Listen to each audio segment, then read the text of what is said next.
Assalamualaikum warahmatullahi wabarakatuh. Eh, saya dari kelompok 8 ingin mempresentasikan tentang salah pemahaman etika berkaitan dengan isu hak asasi manusia.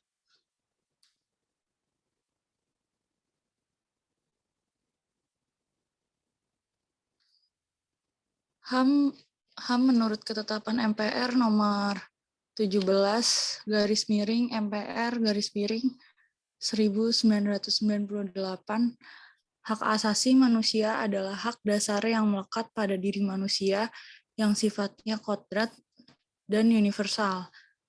HAM menurut pasal 1 UU nomor 39 tahun 1999, yaitu seperangkat hak yang melekat pada hakikat keberadaan manusia sebagai makhluk Tuhan yang Maha Esa.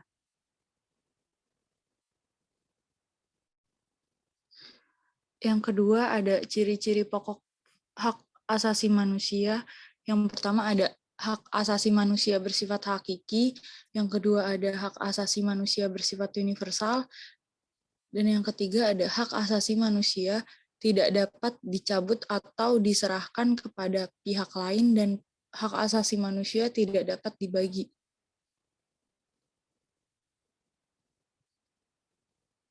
Yang ketiga ada sejarah perkembangan HAM ditandai dengan adanya 3 peristiwa penting di dunia barat, yaitu Magna Carta, Revolusi Amerika, dan Revolusi Perancis. Sejak permulaan abad ke-20, konsep hak asasi berkembang menjadi 4 macam kebebasan atau the power freedom.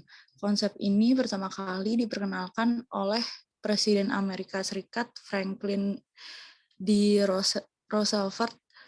Keempat macam kebebasan itu meliputi yang pertama ada kebebasan untuk beragama, yang kedua ada kebebasan untuk berbicara dan berpendapat, yang ketiga ada kebebasan dari kemiskinan, dan yang keempat ada kebebasan dari ketakutan. Selanjutnya ada perkembangan HAM di Indonesia. Yang pertama ada periode sebelum kemerdekaan, yaitu dari periode 1908 sampai 1945. Lahirnya pergerakan-pergerakan yang menjunjung berdirinya HAM seperti ini tak lepas dari pelanggaran HAM yang dilakukan oleh penguasa atau penjajah. Yang kedua ada periode 1945 sampai dengan 1950, yaitu pemikiran HAM pada periode ini menekankan wacana untuk merdeka. Hak kebebasan untuk berserikat melalui organisasi politik mulai didirikan, serta hak kebebasan untuk menyampaikan pendapat terutama di parlemen. Dan yang ketiga ada periode 1950 sampai dengan 1959, yaitu periode ini dikenal dengan periode parlementer.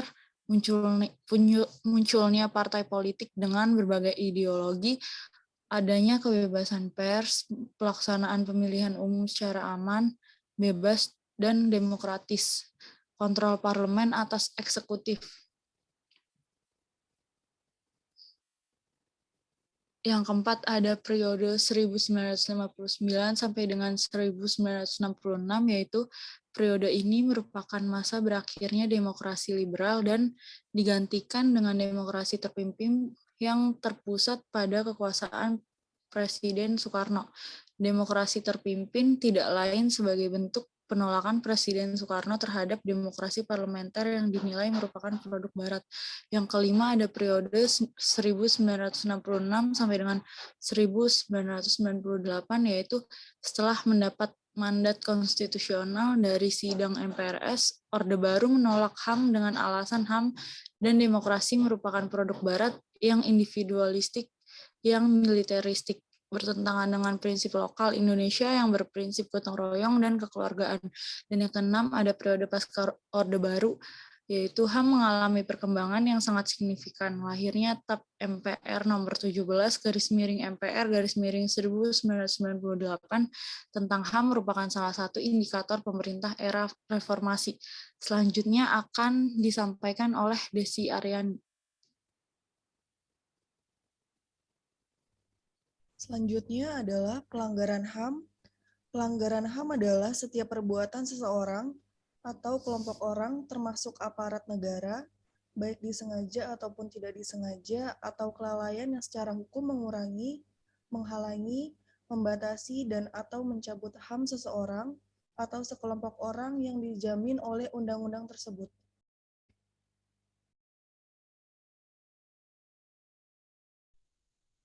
Berikut adalah contoh pelanggaran HAM berat. Pelanggaran HAM berat adalah pelanggaran HAM yang bersifat berbahaya dan mengancam nyawa manusia. Contohnya, yang pertama adalah kejahatan genosida, yaitu kejahatan berupa penghancuran atau pemusnahan seluruh maupun sebagian bangsa, ras, kelompok, maupun agama secara besar-besaran dengan rangkaian penyiksaan, pembantaian, dan pembunuhan dengan tujuan kepentingan kelompok tertentu. Yang kedua adalah kejahatan kemanusiaan, merupakan suatu perbuatan yang dilakukan sebagai bagian dari serangan yang meluas atau sistematik ditujukan secara langsung terhadap penduduk sipil. Berikutnya adalah pelanggaran HAM ringan, yaitu pelanggaran yang tidak mengancam jiwa manusia tetapi dapat berbahaya jika tidak segera ditangani. Contohnya adalah kelalaian saat memberi pelayanan atau pencemaran lingkungan. Pengadilan HAM di Indonesia. Pada tanggal 6 November tahun 2000 telah disahkan Undang-Undang Nomor 26 Tahun 2000 tentang Pengadilan HAM oleh Dewan Perwakilan Rakyat Republik Indonesia dan kemudian diundangkan tanggal 23 November tahun 2000. Undang-undang ini merupakan undang-undang yang secara tegas menyatakan sebagai undang-undang yang mendasari adanya pengadilan HAM di Indonesia yang akan berwenang untuk mengadili para pelaku pelanggaran HAM berat. Undang-undang ini juga mengatur tentang adanya pengadilan HAM ad hoc yang akan berwenang untuk mengadili pelanggaran HAM berat yang terjadi di masa lalu. Berikut adalah 3 contoh pelanggaran HAM berat yang sudah diadili di Indonesia. Yang pertama ada peristiwa Tanjung Priuk, peristiwa Timor Timur, dan peristiwa AB Pura. Salah pemahaman etika berkaitan dengan isu hak asasi manusia. Contohnya adalah pemahaman HAM yang salah tentang kehidupan LGBT. LGBT adalah sebuah penyimpangan dari kodrat dan fitrah manusia. Manusia sejatinya diciptakan dalam 2 jenis untuk berpasangan, yaitu pria dan wanita. Konsepsi itu jelas dianut oleh Undang-Undang Nomor 1 Tahun 1974 tentang perkawinan. Perkawinan menurut pasal 1 Undang-Undang tersebut hanya antara pria dan wanita, dengan begitu perkawinan sejenis bertentangan dengan hukum Indonesia. Berikutnya pelanggaran etika dari segi Islam pada kasus LGBT.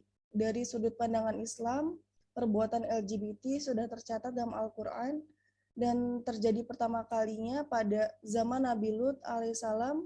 Firman Allah Subhanahu wa taala, dan kami juga telah mengutus Lut kepada kaumnya, ingatlah tatkala dia berkata kepada mereka, mengapa kamu mengerjakan perbuatan fahsyah itu yang belum pernah dikerjakan oleh seorang pun di dunia ini sebelummu. Quran Surah Al-A'raf ayat 80. Sesungguhnya kamu mendatangi lelaki untuk melepaskan nafsumu kepada mereka, bukan kepada wanita, malah kamu ini adalah kaum yang melampaui batas. Quran Surah Al-A'raf ayat 81. Dalam sejumlah hadis disebutkan di antara perbuatan kaum yang berbuat kerusakan itu, pertama, Allah melaknat siapa saja yang berbuat seperti perbuatan kaum Nabi Lut. Allah melaknat siapa saja yang berbuat seperti perbuatan kaum Nabi Lut. Beliau sampaikan sampai 3 kali. Hadis riwayat Ahmad.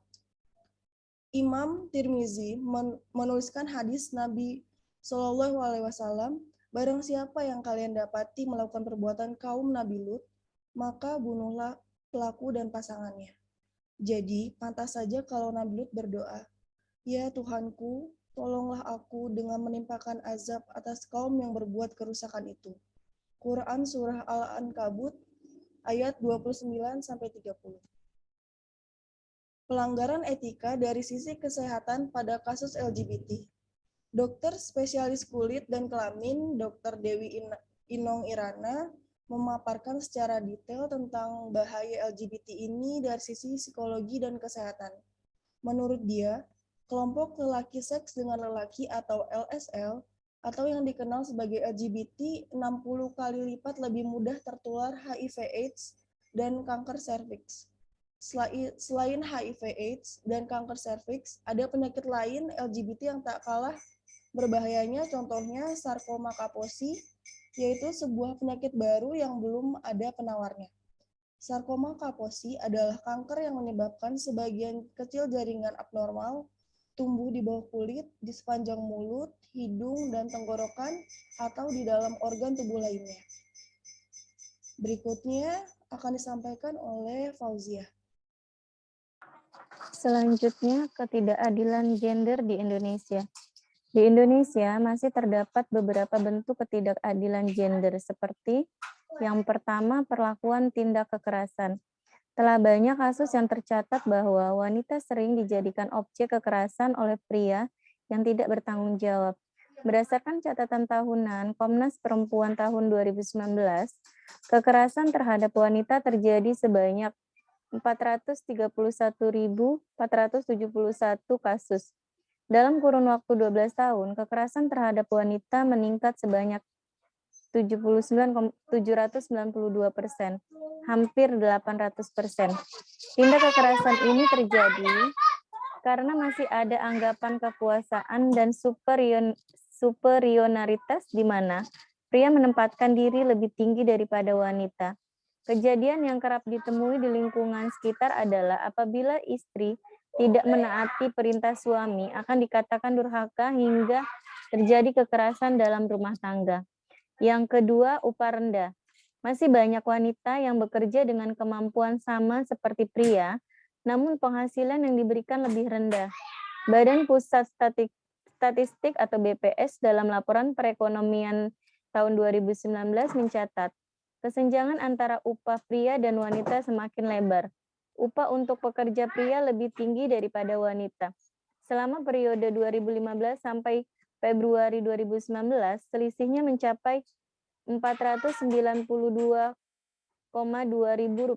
Adapun secara rinci, selisih pada 2015 sebesar Rp269.000, Rp458,4 ribu pada tahun 2016, dan pada tahun 2017 Rp554.000, dan pada tahun 2018 Rp560,6 ribu. Sementara hingga Februari 2019, kesenjangan semakin lebar hingga Rp618,8 ribu. Begitu ketidaksetaraan gender terlihat dalam kasus ini. Yang ketiga, hak aset. Bentuk ketidaksetaraan gender lainnya adalah hak aset.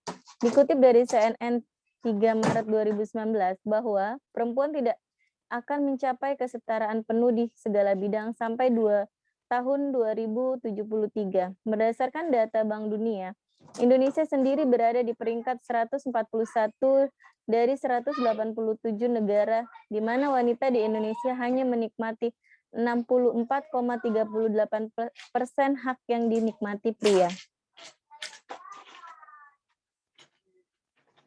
Next, Kak.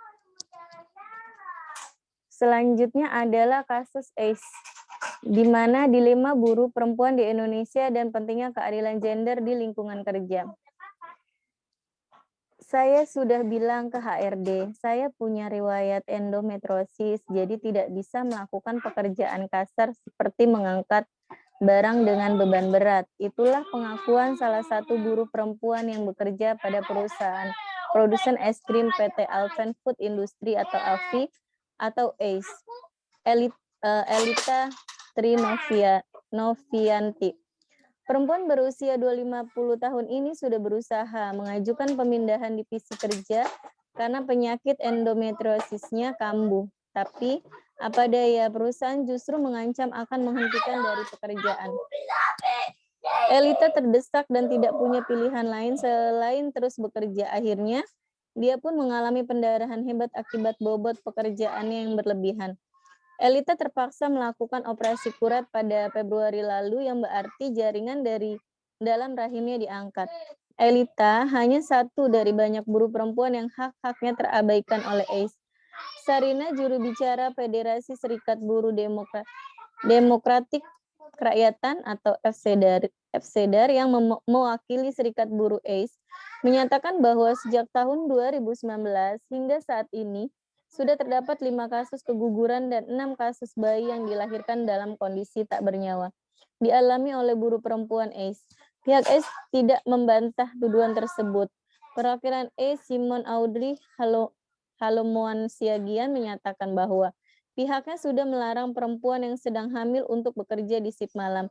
Namun terlepas dari penjelasan yang diberikan, ACE tetap mendapat kecaman dari berbagai pihak dan bahkan menghadapi aksi boikot. Tapi perjuangan untuk memperjuangkan hak-hak buruh perempuan tampaknya masih jauh karena masih banyak perusahaan yang menelantarkan hak-hak buruh-buruh perempuan mereka demi mengejar efisiensi dan efektivitas produksi perusahaan. Pada pengamat buruh dan gender berargumen praktik penindasan hak buruh perempuan merupakan akibat dari pelanggaran budaya patriarki di sekitar ketenaga kerjaan di Indonesia.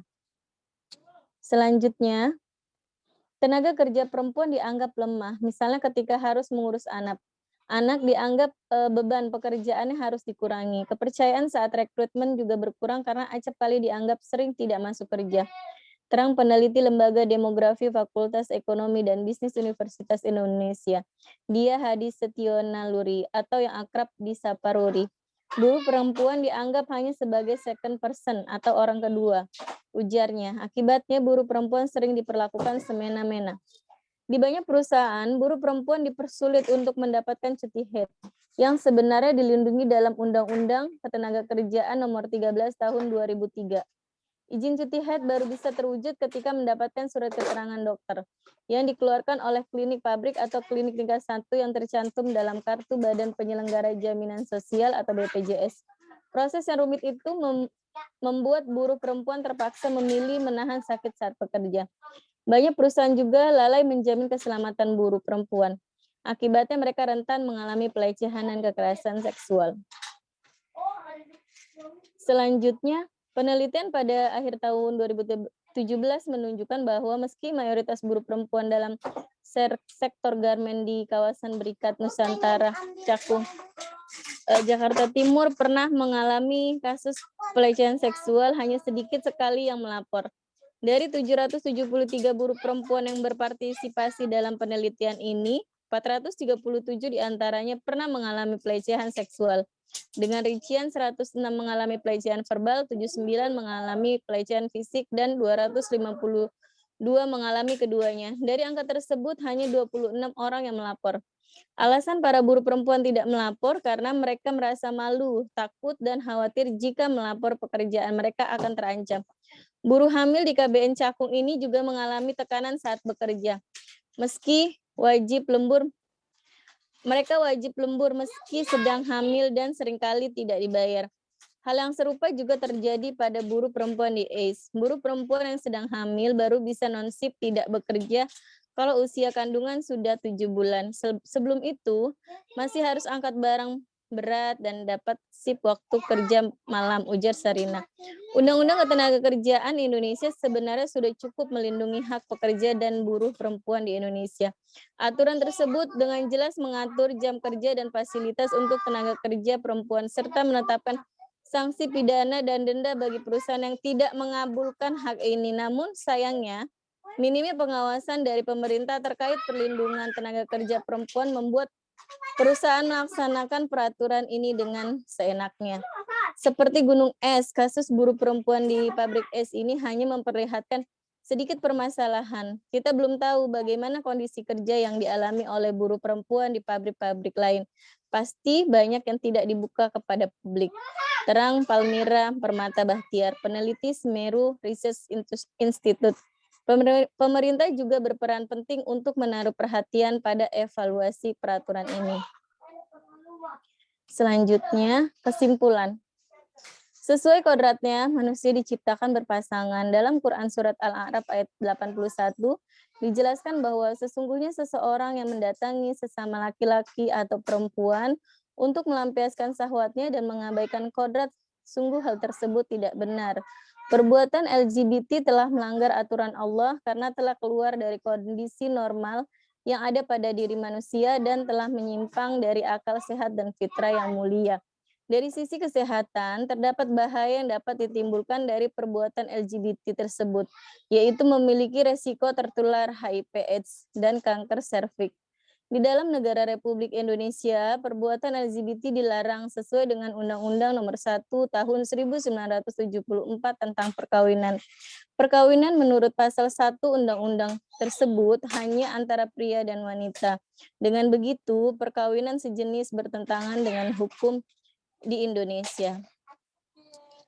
Sekian presentasi kelompok kami, kurang lebihnya kami mohon maaf. Wassalamualaikum warahmatullahi wabarakatuh.